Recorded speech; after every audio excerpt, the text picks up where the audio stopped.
রংপুর এসেছি।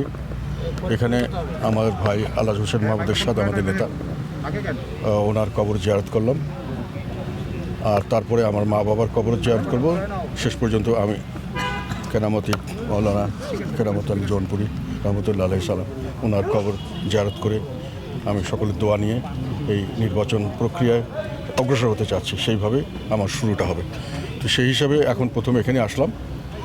আমি কয়েকটা কথা বলেছি কয়েকদিন আগে, সেটা নিয়ে কিছু মানুষের মধ্যে ভুল বোঝাবুঝি সৃষ্টি হয়েছে। আমি যেটা বলেছি সেটা হলো সংস্কারের পক্ষে আমি নই, সেটা কখনোই আমি বলি নাই। আমি যেখানে ছিলাম চাকরি জীবনেও সমস্ত জায়গায় আমি সংস্কার করেছি।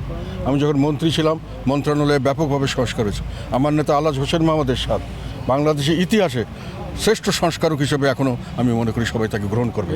কাজে সংস্কারের বিপক্ষে আমরা নই, কিন্তু আমরা মনে করছি যে প্রক্রিয়ায় সংস্কার এগিয়ে নিয়ে আসা হচ্ছে, এই প্রক্রিয়ার মধ্যে আমরা আশঙ্কা করছি তার মধ্যে একটা গভীর ষড়যন্ত্র আছে।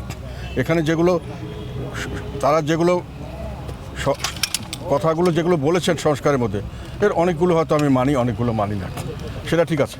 কিন্তু যে প্রক্রিয়ায়, যেখানে একটা সাংবিধানিক সরকার, আমাদের নিয়ম হলো যে কোনো এই ধরনের গণভোটের মাধ্যমে এই সংস্কারকে চাপিয়ে দেওয়া, এটা এবং যে প্রক্রিয়া চাপিয়ে দেওয়া হচ্ছে, যে মানুষকে এমনভাবে দেওয়া হচ্ছে সাধারণ মানুষ কিছুই বুঝতেছেন না।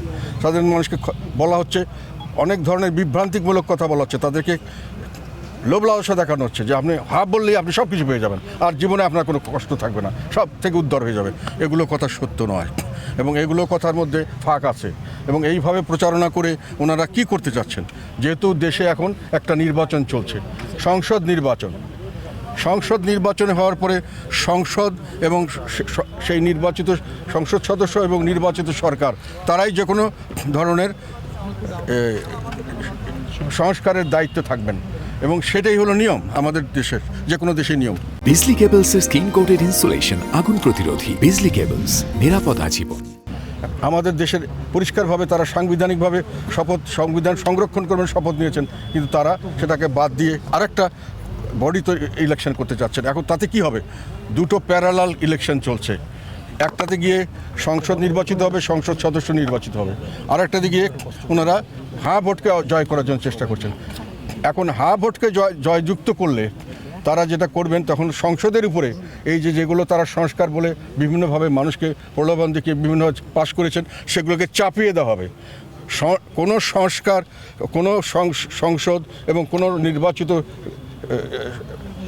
সরকার কখনোই মানে সংসদ সার্বভৌম হতে হবে, এটা কখনোই কারো দ্বারা নির্দেশিত হতে পারবে না। কারণ আমাদের নিয়ম হলো যখনই কোনো আপনি নির্বাচন করবেন, আপনি সংসদ এবং নির্বাচিত সরকারের কাছে ক্ষমতা দিয়ে যাবেন।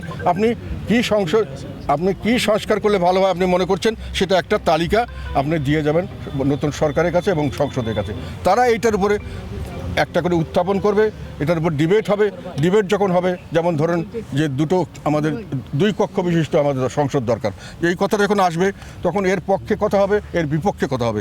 এর পক্ষে যারা বলবেন তারা লেখালেখি করবেন, অনেকে ইউটিউবে কথা বলবেন, অনেক আলাপ আলোচনা হবে, চায়ের টেবিলে আলাপ আলোচনা হবে, বিভিন্ন জায়গায় রাস্তাপথে হাটে বাজারে আলোচনা হবে। তখন জনগণ বুঝবে যে এটা হলে ভালো, এটা যে এই ভালো দেখছি, আবার এটা না হলে এই ভালো দেখছি বা খারাপ দেখছি।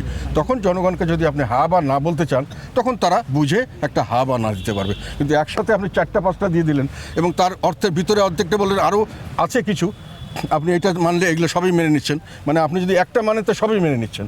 তাতে করে আপনার যেটা হচ্ছে সেটা হলো পরবর্তীকালে যখন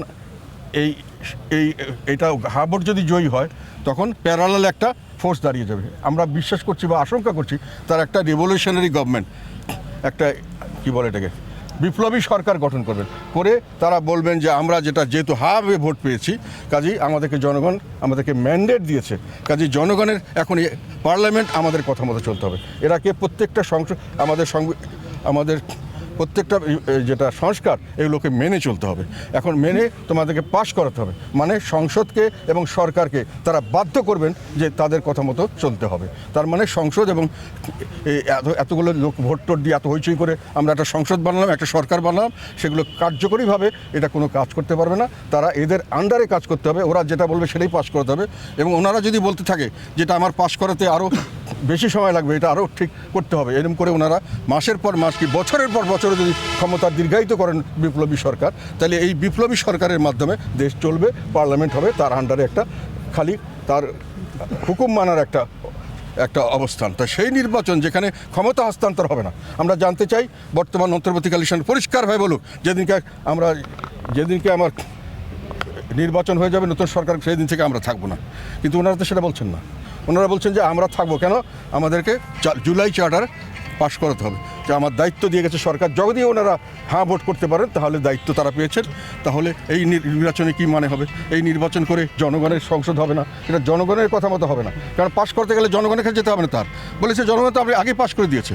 তো আপনি যখন ডিবেট করবেন যে এটা আমার দুটো হাউস লাগবে কিনা, আমার একসাথে দলের চেয়ারম্যান এবং একসাথে সংসদ প্রাইম মিনিস্টার হতে পারবে কিনা, এগুলো নিয়ে তো ডিবেট করার কোনো স্কোপ নাই। ডিবেট করে জনগণ যদি কেউ না ভোট দিতে চায় তার তো স্কোপ আপনি রাখছেন না, সবগুলো একবারে করে দিচ্ছেন। সেই জন্য আমি মনে করি যদি সত্যিকার অর্থে যদি সঠিক একটা নির্বাচনের মাধ্যমে ক্ষমতা হস্তান্তর করে ইন্টারিম গভর্নমেন্টের জায়গায় একটা স্বাভাবিক গভর্নমেন্ট আমাদের দেশে সাংবিধানিক গভর্নমেন্ট করতে হয়, তাহলে এই গণভোটকে বন্ধ করতে হবে অথবা গণভোটের বিরুদ্ধে ভোট দিতে হবে। এটা রিফর্মের বন্ধ করার জন্য নয়, দেশকে বাঁচানোর জন্য। এই জন্য আমরা বলেছি যে গণভোটের বিপক্ষে অবস্থান নিন, আপনাদেরকে বোকা বানিয়ে একটা সরকার গঠন করা হচ্ছে। এবং এই সরকার, আমরা এখনও আবার বলছি, বর্তমান সরকার নিজেই স্বীকার করেছেন যে তারা একটা মেটিকুলাসলি ডিজাইন একটা কি বলে এই একটা আন্দোলন হয়েছে, এটা তারা খুব সুনিপুণভাবে পরিকল্পিত করেছেন। ওনারা বলতে চাচ্ছেন যে আমরা যে নেমেছি রংপুরে, আমরা সব জায়গায় আমরা নামি নাই, আমি নামি রেখে বলো তোমরা। আমাদের দুজন মারা গেছেন, 4 জন জেলে ছিল, 100-র মতো বেশি হুলিয়া নিয়ে ঘুরে বেড়েছে। এটা তোমরা দেখো নাই রংপুরে? তারপরে আমাদেরকে কিভাবে বলে যে আমরা দোষর, কিভাবে বলে যে আমরা এই জুলাই আন্দোলনের বিপক্ষে দাঁড়িয়েছি, কিভাবে রংপুরের মানুষের কথা বলে, কিভাবে রংপুরের অন্য কোনো পলিটিশিয়ানের কথা বলে। তোমাদের সামনে এগুলো হয় নাই? তো এইটা তারা করছে, মানে হলো এই যে যারা বলছে মেটিকুলাসলি ডিজাইন্ড, তারা বলতে চাচ্ছে তারাই শুধু করেছে আন্দোলন, আর কেউ করে নাই। এবং তারা বলতে চাচ্ছে যে কে করেছে, তাদের নিয়োগদাতা কিছু মানুষকে তারা সিলেক্ট করেছে, এই কী বলে কোঅর্ডিনেটর নাকি জানি, সমন্বয়ক এবং তাদের মাস্টার মাইন্ড ইত্যাদি করে তারা তাদের নিয়োগদাতা এবং তাদের গার্জিয়ান। এবং পরবর্তীকালে একটি রাজনৈতিক দল জামাত ইসলাম পরিষ্কারভাবে বলেছে যে এদেরকে সবাইকে আমরাই লালন পালন করেছি, আমাদের নির্দেশনা দিয়েছি, আমরা তাদেরকে লালন করে তাদের মাধ্যমে আমরা আন্দোলনটা সফল করার ব্যবস্থা করেছি। তার মানে জামাত ইসলামের একটি অঙ্গ সংগঠন হলো এনসিপি এবং এর সঙ্গে আর যারা বাকি দল কিছু আছেন, এবং এই সরকারের এরা হলো নিয়োগদাতা, তাদের নিয়োগদাতা হলো জামাত। এখন 3 জনে মিলে একটা সরকারি দল হয়েছে। এই সরকারি দল এখন চাচ্ছে যে ইলেকশনে যে রেজাল্ট আমরা কারচুপি করে যাই হোক, আমরা যদি ভালো করতে পারি ভালো করলাম, না করতে পারি কোনো অসুবিধা নাই, আমরা একটা রিভলিউশনারি গভর্নমেন্ট করব, আমরা একটা বিপ্লবী সরকার করব। সেই সরকার আমাদের হবে, সেখানে ইন্টারিম গভর্নমেন্ট থাকবে, তাদের নিয়োগদাতা থাকবে, নিয়োগদাতার যে নিয়োগদাতা এবং গার্জেন তারা থাকবেন। এটা মিলে তারা একটা কনস্পিরেসি, আমি আশঙ্কা করি এক ধরনের এটা একটা ষড়যন্ত্রমূলক ব্যবস্থা। এবং এই জন্যে আমি দেশবাসীকে আহ্বান জানাচ্ছি যে এটাকে বানচাল করুন, নাহলে আমাদের দেশের যে শাসন ব্যবস্থা এটা থাকবে না। সামনের দিকে অনেক বড় বড় রাজনৈতিক দল বুঝতে পারছেন না, কিন্তু এই মাধ্যমে যখন একবার গণভোটে তারা ইয়েস ভোট পাশ করিয়ে নেবে, যে কোনোভাবে হোক, জনগণ ভোট দেখ বা না দেখ, আমি মনে করছি তারা যেভাবে পথে ঘাটে নেমে পড়েছে, যে কোনোভাবে মানুষের থেকে না হলেও তারা যে কোনোভাবে সরকারি কর্মচারীদের মাধ্যমে হলেও তারা এটা পাশ করিয়ে নেওয়ার মাত্রই তারা রিভলিউশনারি গভর্নমেন্ট করবে এবং আর সমস্ত ইলেকশন সব বানচাল হয়ে যাবে। এগুলোর কোনো অর্থ থাকবে না। যারা এমপি হবে, যারা প্রাইম মিনিস্টার হবে, তার পরবর্তীকালে তারা তাদের আজ্ঞাবহ হিসেবে কাজ করতে হবে, বাধ্য হবে। এই কথাটাই আমি বোঝানোর জন্য চেষ্টা করছি। এবং এই জন্য আমি বলেছি আমি রিফর্মসের বিরুদ্ধে নই, সংস্কার তো আমরাই করেছি, আমরাই করবো ভবিষ্যতে আবার ইনশাল্লাহ, মানুষ করবে, কিন্তু মানুষের মতামতের ভিত্তিতে করতে হবে। মানুষ হলো আসল শক্তি, মানুষ হলো আসল মালিক। আপনি তাকে গণভোটে তখন দিবেন, আমাদের সংবিধানে এটা বলা আছে যে আপনি আলাপ আলোচনা হবে, ইয়েস নো একটা কিছু ডিসিশন হবে, তারপরেও এই ডিসিশন জনগণের কাছে যাবে। জনগণ দিনরাত চিন্তা করে বলবে যে আমি এটাকে ইয়েস বলবো না নো বলবো। তখন একদিকে থাকবে যে আপনি 2 পক্ষ বিশেষ চান বা না চান, ইয়েস অর নো। এখন আপনি 100-200 পরে আবার বলবেন একটা কথা, আবার বলবেন 100টা কথা, 500টা কথা, এগুলো সব একসঙ্গে লাগাই দিবেন। মানুষে কি বুঝবে? গ্রামের মানুষ বুঝবে এগুলা? তাদেরকে কেউ বুঝিয়েছে? তাদেরকে কেউ জানিয়েছে কোনটা তারা চাচ্ছে? তারা শুধু বলছে এগুলো সব পাশ করে দেন, আপনারা সব পাবেন, আপনারা বেহেশতে বাস করবেন, বাংলাদেশ বেহেশত হয়ে যাবে। এগুলো চিন্তা করুন, এগুলো আমি মনে করি বিভ্রান্তিমূলক এবং কিছুটা হলো এটা ধাপ্পাবাজির মতো আমার কাছে মনে হয়েছে, সত্যি কথা বলতে। সেই জন্য আমি বলতে চাই যে নির্বাচনে লেভেল প্লেইং ফিল্ড, এখন পর্যন্ত আমরা নির্বাচনে লেভেল প্লেইং পাচ্ছি না।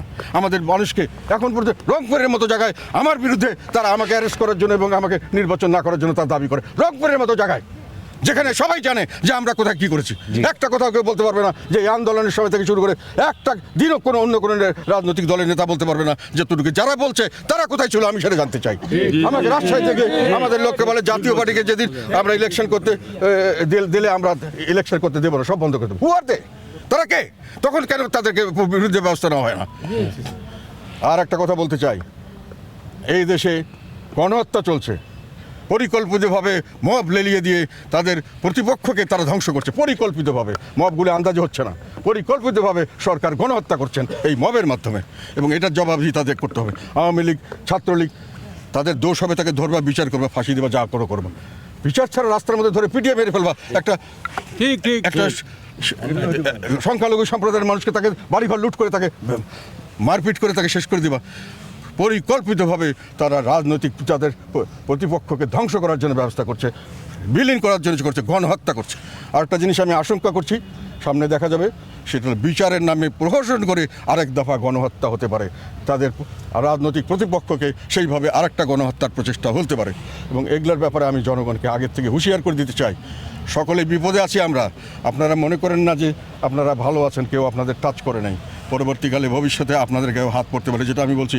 হিটলার যখন তাদের নাজি পার্টি করেছিল, তখন সে এক এক করে তার সমস্ত প্রতিপক্ষকে ধ্বংস করেছিল, এবং সে বলছে যে আমরা যেটা আছি, যেটা প্রাস নাকি একটা তাদের ওইটা সবচেয়ে ভালো ব্লাড, আমাদের শৌর্য বীর্য সব কিছুতে আমরা ভালো, কাজে আমাদের পৃথিবীতে বেঁচে থাকলে পৃথিবী ভালো থাকবে, আর বাকি সব জঞ্জাল আবর্জনা এগুলোকে শেষ করতে হবে।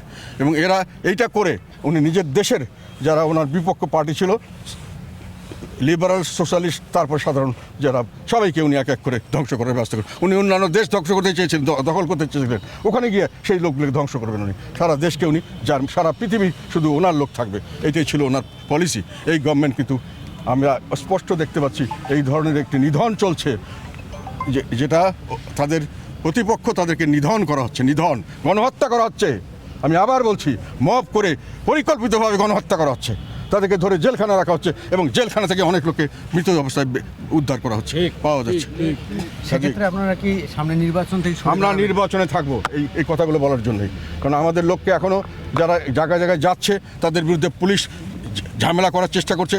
আমরা বারংবার বারণ করেছি, আমরা জানিয়েছি জনগণের মাধ্যমে, আমরা ইলেকশন কমিশনকেও আমরা জানিয়েছি। কাজে যদি এরপরে এই ধরনের কোনো ধমকি শুরু করা দেওয়া হয়, আমাদের লোককে যদি আননেসেসারি দোষর বলে বিভিন্নভাবে হয়রান করার চেষ্টা করা হয়, আটক করা হয় এবং নির্বাচন থেকে বাদ দেওয়া হয়, সেগুলো প্রতিটি কথা আমরা দেশবাসীর সামনে তুলে ধরবো, এবং এই সব অন্যায়ের প্রতিবাদে আমরা যে কোনো ধরনের আন্দোলন করব। এবং এনারা যদি মনে করেন ওনারা যুদ্ধ করবেন, ওনাদের নাকি অনেক যুদ্ধ করার প্রিপারেশন আনসেগুনেশন আছে, আমি মনে করি বাংলাদেশের জনগণ তাদের নিজেদের অধিকার রক্ষার জন্য যদি যুদ্ধ করার প্রয়োজন হয়, সাধারণ জনগণ এদের বিরুদ্ধে যুদ্ধে নেমে যাবে। আপনাদের সবাইকে অনেক ধন্যবাদ। আইন শৃঙ্খলা পরিস্থিতি সবকিছু এখন কাজ করছে নাকি? অফকোর্স সংখ্যা কাজ করছে ভোটের। এখন নির্বাচন কমিশন বা তারা নিজেরাই কোনো তাদের সামনে দাঁড়িয়ে আমাদের লোককে ধমক দিচ্ছে, আমাদের লোককে পুলিশের রংপুরের মতো জায়গায় দাঁড়িয়ে ধমক দিচ্ছে।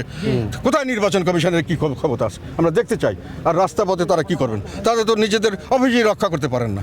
এখন গ্রামে গঞ্জে প্রায় 42-43 হাজার ভোট সেন্টার হবে, তাদের বুথ হবে 2-2.5 লক্ষ বুথ। কয়টা তারা কীভাবে সেভ করবেন আমরা জানি না।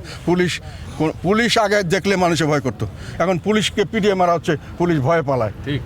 আজকে র্যাবের মতো র্যাব যেখানে, সেই র্যাবকে পিটিয়ে মারা হচ্ছে, এবং তারা কোনো কিছু করতে পারছে না। কাজে আপনি কিভাবে নিরাপত্তা দিবেন, কিভাবে ভোটারদেরকে নিরাপত্তা দিবেন, কিভাবে প্রার্থীদের নিরাপত্তা দিবেন, এটা আমার কাছে এখনও আমরা নিশ্চিত নই। ভবিষ্যতে আমরা দেখব। Thank you